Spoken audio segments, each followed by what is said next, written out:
Jotho Story. Обзорной экскурсии тут есть интересная карта.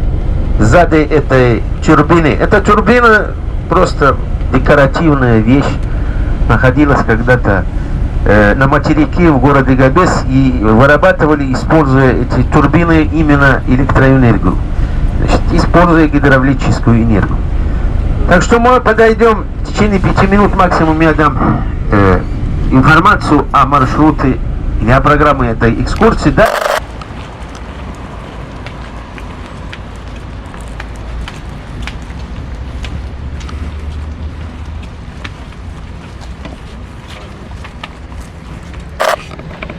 Мы находимся здесь, на юго-востоке острова Джерба, откуда начинается эта историческая дорога. Римская дорога, как написано там, Римское шоссе на французском языке.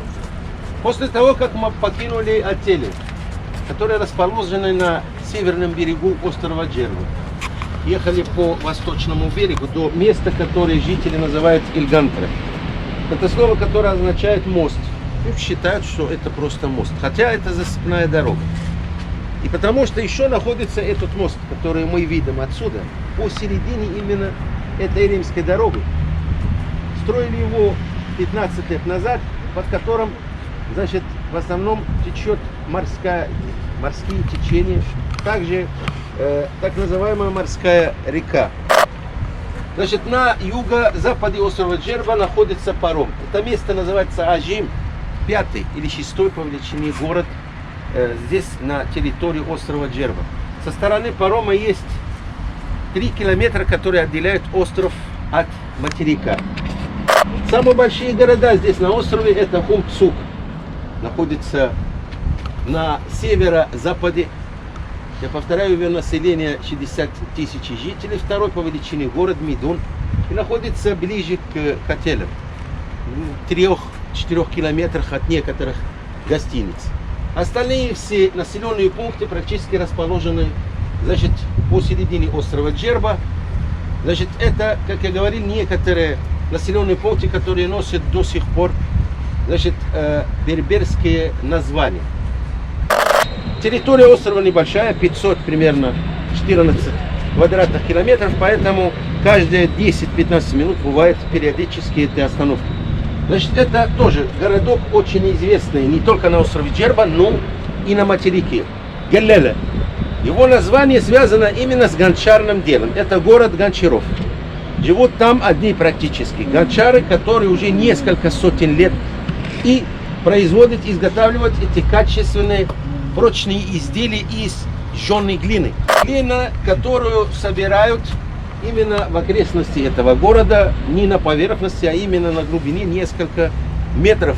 Шахты интересные, неглубокие, узкие, значит, где они добывают уже несколько сотен лет эту глину, в состав которой входит железо. Поэтому, значит, изделия, изготовленные здесь, именно на территории Геллела, являются, значит, по мнению также жителей материка, самыми качественными прочными изделиями. Значит, мы именно в городке Геллела посетим одну из этих мастерских гончарных, их много. Там, где мы будем наблюдать за тем, как изготавливают до сих пор эти изделия, используя традиционный способ. Ну, традиционный старинный станок, который крутит ногами, руками лепят эти разные изделия, потом сушат на солнце. После посещения этой мастерской гончарной мы будем ехать недалеко, поскольку там, рядом с этим городком, находится музей. Это не исторический музей, но музей, значит, Геллела, музей местных традиций и обычаев. Вот здание музея, которое издалека похоже на мечеть, но это просто повторение религиозной архитектуры. Территория музея большая.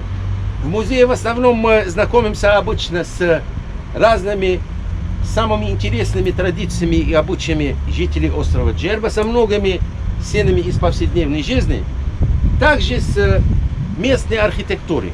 Да, архитектура на острове Джерба отличается от архитектуры на материке. Может быть, потому что и жители тоже, значит, отличаются от жителей материка так как в все время на острове Джерба было влияние, например, нехватки воды. Я говорил, что здесь находится, значит, водопровод. Единственный способ, по которому вода поступает на остров Джерба. Для 180 тысяч жителей, для также туристов, которые приезжают практически каждый день на остров Джерба, и местные, и, значит, иностранцы. Так что жители острова Джерба, многие покидали остров уже начиная с начала прошлого века. Но все-таки сейчас до сих пор они используют эту дождевую воду. Я расскажу об этом в автобусе. Когда мы увидим эти общественные резервуары, большие сооружения, значит, бетонные, где они до сих пор собирают эту дождевую воду. Дождь очень редко идет, практически 4-й или 5-й месяц, как нету дождя. Но все-таки, когда дождь идет, идет очень сильно, поэтому эти резервуары быстро заполняются, значит, дождевой водой. Мы познакомимся с этими сооружениями, когда будем посещать музей Геллена. После посещения гончарной, мастерской и музея мы будем ехать ровно 15 минут до места с названием Эр-Рияд. Это тоже известный, значит, населенный пункт на острове Джерба, потому что там находится тоже исторический памятник. Ну, памятник религиозного характера. Это здание еврейской синагоги Ла-Гриба. Самая первая синагога, можно сказать, на севере Африки, также на берегу Средиземного моря. Значит, синагога, которая была построена впервые 2200 лет назад. Да, евреи приехали в то время, кто говорит, они приехали до этого где-то 2500 лет назад, до самых, значит, римлян, до мусульман, естественно. И они строили эту синагогу, которая сейчас является местом всемирного паломничества евреев, не только Джерба, но и евреев, которые приезжают каждый год в мае месяце, значит, из самых разных стран мира. Естественно, самого первого здания нет. Ну, евреи в разные времена строили разные здания этой синагоги. После посещения синагоги мы поедем, тоже будем ехать не больше 15 минут, до города Кумцук.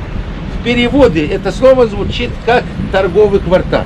На самом деле, потому что этот город имеет такой туристический характер. Значит, большой туристический торговый центр, где находятся базары, где находятся кафе, рестораны. Все сосредоточено примерно в этом, значит, большом туристическом центре Кумцук. Кумцук, значит, это город, где в основном до сих пор жители производят эти разные шерстяные изделия. Это специализация, можно сказать, этого города. Да, по-разному на острове Джерба есть разные специализации. Здесь гончарные изделия, например. Здесь, можно сказать, значит, шерстяные изделия. В некоторых других, значит, населенных пунктах в основном славится оливковым маслом и так далее.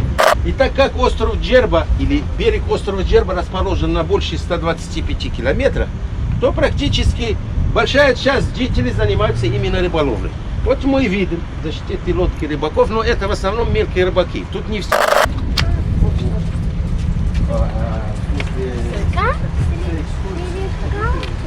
Сейчас